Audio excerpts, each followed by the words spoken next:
settle in with Michelle's picks, which are quotes by writers about writing.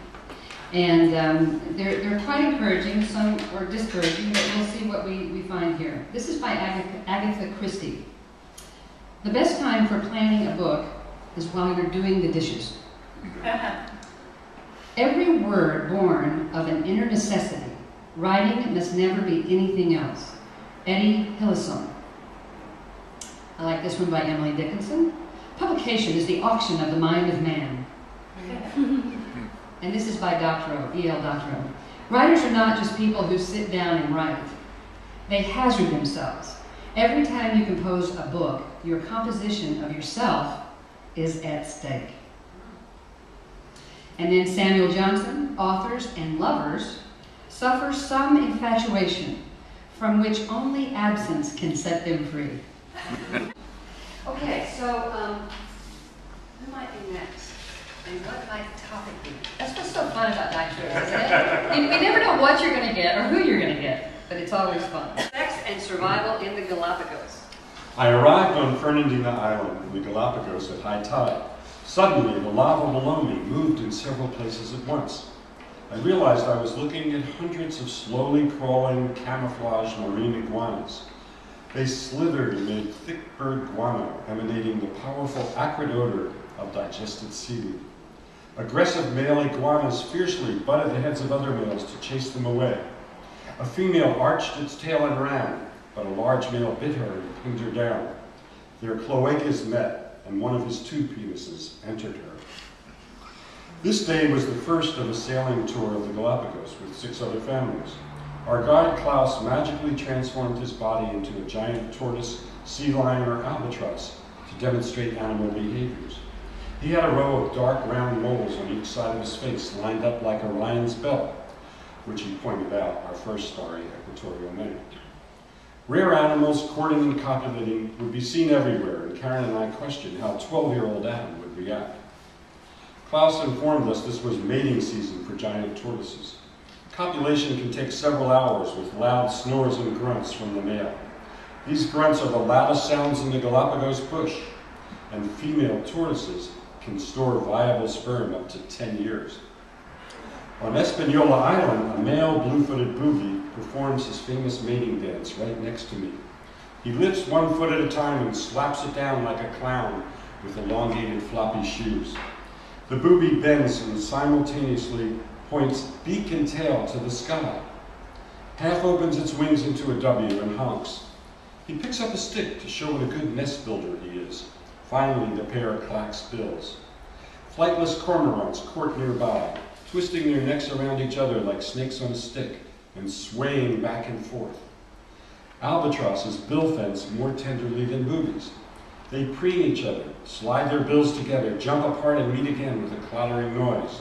The dance excites the birds, so they release an oil, preparing their beaks to slip smoothly when they rub bills. I had expected wonders of evolution in the land mammals, but was surprised by the spectacular underwater life. We swam by sea lion bulls, calm because it was not their mating season. Adam had never free dove before, but he plunged deeper each day, pointing out Moorish idols to the nubile 14-year-old bikini-clad girl in our group. I tried to follow Klaus closely when he would surface a named fish we'd just seen, like reef sharks and wrasse-ass bass. If I couldn't find him, I'd look for the 2 attractive single sisters and be next to them. When Adam described the breeding habits of the animals of the Galapagos to his class back home, he did so without a hint of sexual tension, only snickering about the marine iguana with 2 penises.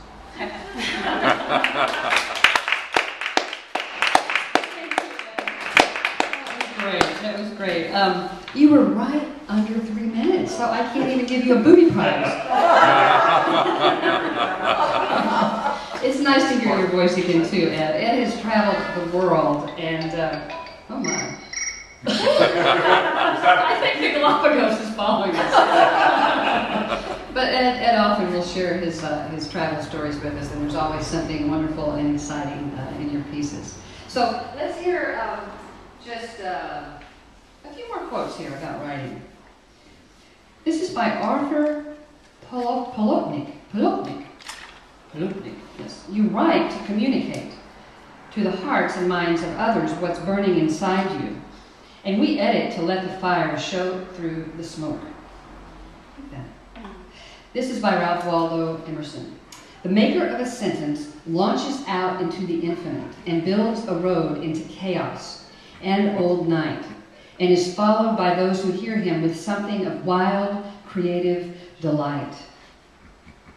And then I love this one by James Norman Hall. Loafing is the most productive part of a writer's life. Yeah! As I'm trying to meet my deadline for a New York agent, and I think Sonia might be working on a deadline too, I don't know. Okay, let's see here. Terry Black. Oh. Dr. Denham and the $3 Getaway.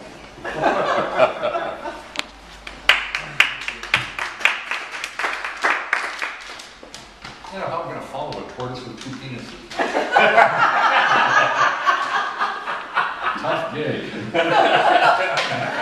It was the iguana that had 2 penises, not the tortoise. I stand corrected. Tortoise was the loudest noise in the book. Hold on, Terry. Let me get you going here. Okay. Okay, title again is? Dr. Denham and the $3 Getaway. Hit it. The OC Good Life, it's called, a meetup group featuring the best the OC has to offer. It's at the Hanford Hotel on Bristol, formerly a Holiday Inn. There's lots of people standing around, good-looking men, and especially women, none terribly approachable. But here, I believe, I've gained some maturity over the years.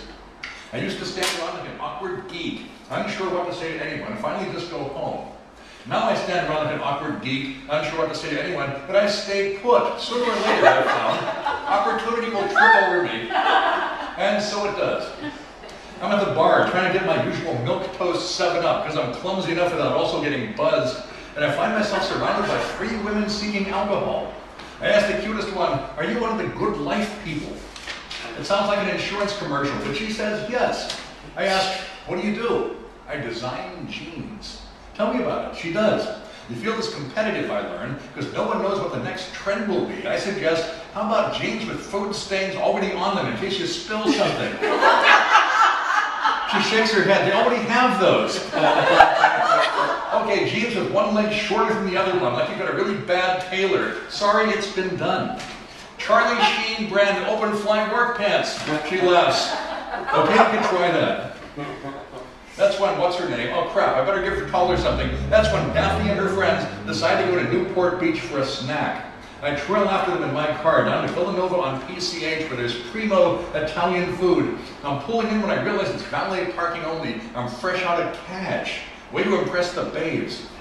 The good news is there's an ATM machine. The bad news is it's broken. I'm telling you, God hates me. This can't all be a coincidence. Inside, we're lucky enough to find a table, but not lucky enough to find chairs. Our drinks arrive, 3 wines and a 7-Up, and I offer to treat them on Visa if Daphne gives me $3 cash for the valet. Smooth, this is my holiday.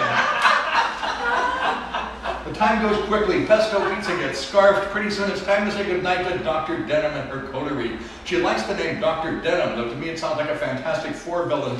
Better than Dr. Buttonfly, I suppose. So now we're outside at the valet station. I give Daphne my business card, but she doesn't give me hers. She hugs me over the car door and takes off, leaving no contact information. Shot down again. But hey, it was a fun evening. I've had pizza, and Daphne's $3 gets me back on the road in search of adventure. Okay, bed, and then adventure. Signing off now. Hope you had fun.